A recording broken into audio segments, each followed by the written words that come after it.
Welcome again to Totally That Stupid. Today it's a brisk morning in November in Northern Virginia, and we're doing a quick look today and drive of a 2002 Mercedes-Benz SL500 Silver Arrow. Silver Arrow was sort of a run-out model. 2002 was the last year of production. In fact, 2001 was the last year of production. All the Silver Arrows were produced in 2001 as 2002 models. Sort of an interesting look at the Mercedes R129 after, well, in the States they came out in 91. So, 10-year model run. One of the last of the really, truly over-engineered Mercedes cars of that era, designed under Bruno Sacco, and just a delight of a car to own and drive. And the Silver Arrow is a little bit unique, so what they did is they took the basic 129, added a few interesting interior and exterior touches. So on the outside you see these BBS alloy wheels, 2 or 3 piece depending on how you define them. The stainless steel trim rings around the wheels are a 3rd piece. They've got sport brakes on them. They've got the special fender badge that denotes Silver Arrow right there. It's got AMG front and rear bumpers. So those are the sport bumpers. But otherwise on the outside, it's a 129 500 or SL500, sorry, not a 500 SL anymore. The Silver Arrows came in 2 models, the SL500 and the SL600. They made 1,450 for the US or for North America of the 500s, and then another 100 that were 600s. And the only exterior difference, well, actually exterior, there's really no difference. The only interior difference is that on the SL500, you'll note there's a 2-tone interior, where the SL600 was a black interior. So you see that 2-tone interior. You may be able to see the embossing on the seat there. It's a little bit worn, but it's there. Otherwise, they're pretty straightforward. You'll note the Silver Arrow text on the ashtray, and then the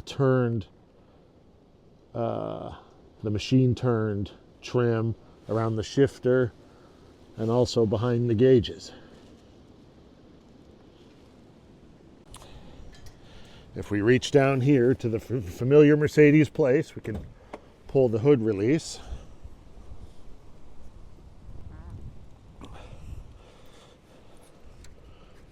Right there is your release.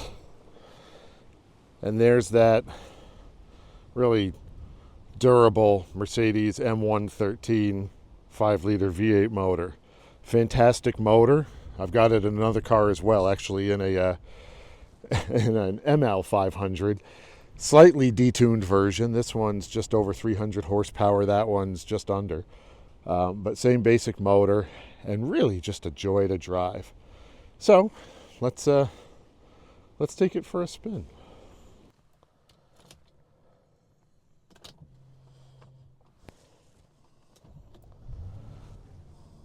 Fires up really nicely. Get my heated seat on. Air conditioner's blowing nicely. Well, heater at this point. And let's go for a ride.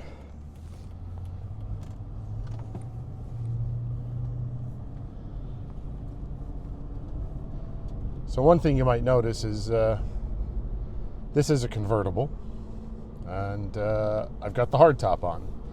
So I'm not going to show you how the convertible top works with just one little button up and down, no latches to flip, no nothing.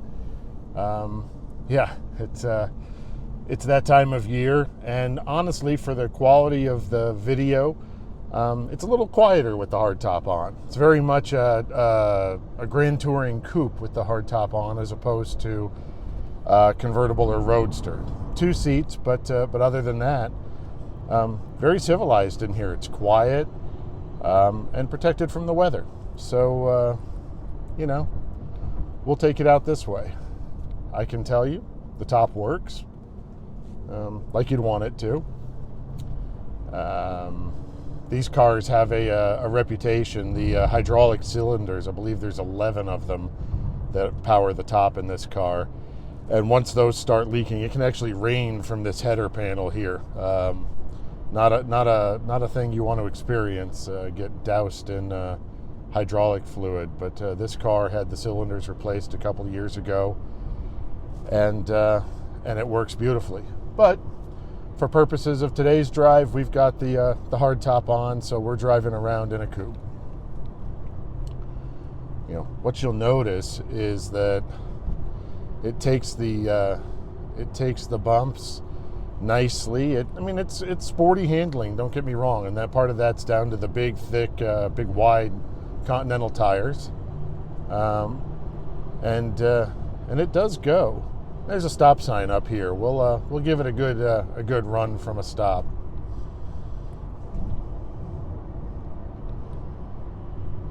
These cars, as we wrote in a recent blog post on Totally That Stupid, these cars are a real bargain right now. Now, the Silver Arrow tends to get the most of any of the SL500s in terms of what it'll garner for sale or on auction.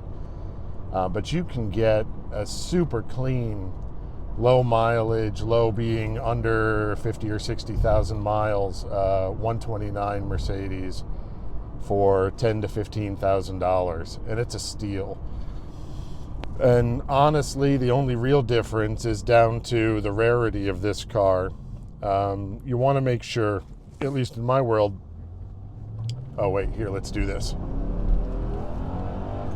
Had a little bit of a slip there, but already at 60.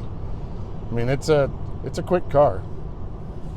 So when you have one of these, you want to make sure, or when you're looking for one, you want to make sure you get little creature comforts like the heated seats. You want to make sure that it has both tops and that the tops are in good condition.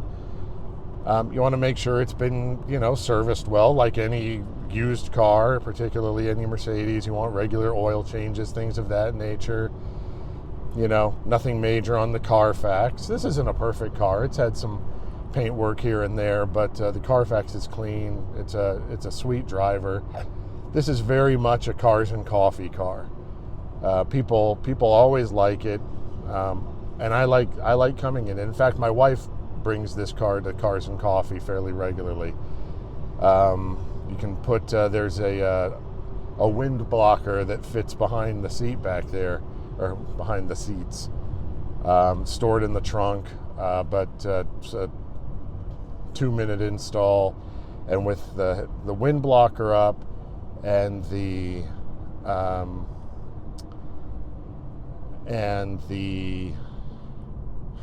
forgot what I was going to say.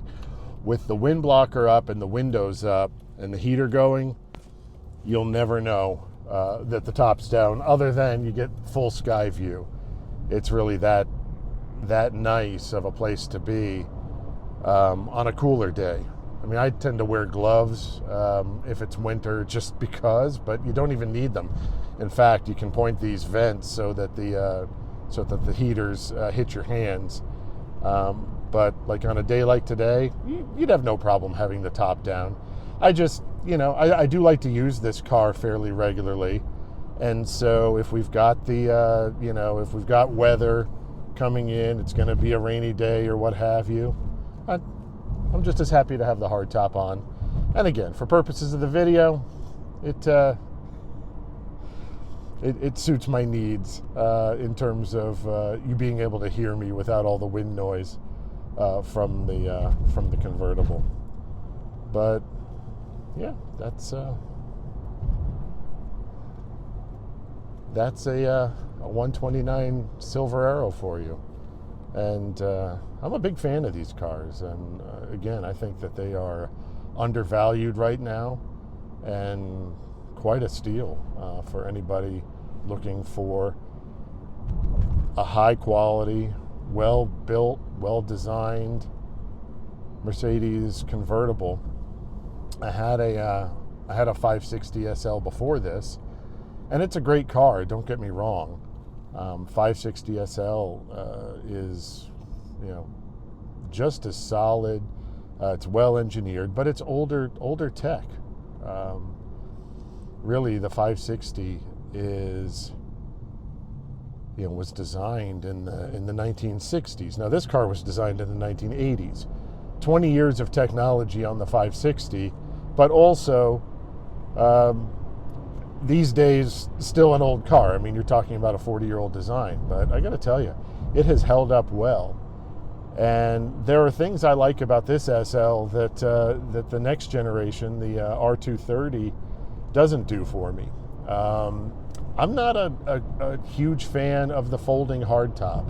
I'm a little old school when it comes to my convertibles. I like a convertible that's got a soft top. This was the last SL to have a soft top.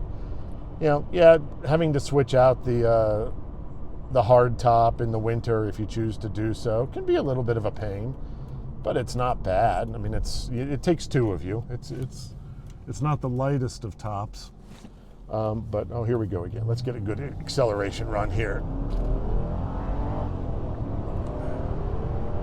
and like that, I mean, you're going faster than traffic. So we'll back it off a little bit, and anyhow, so.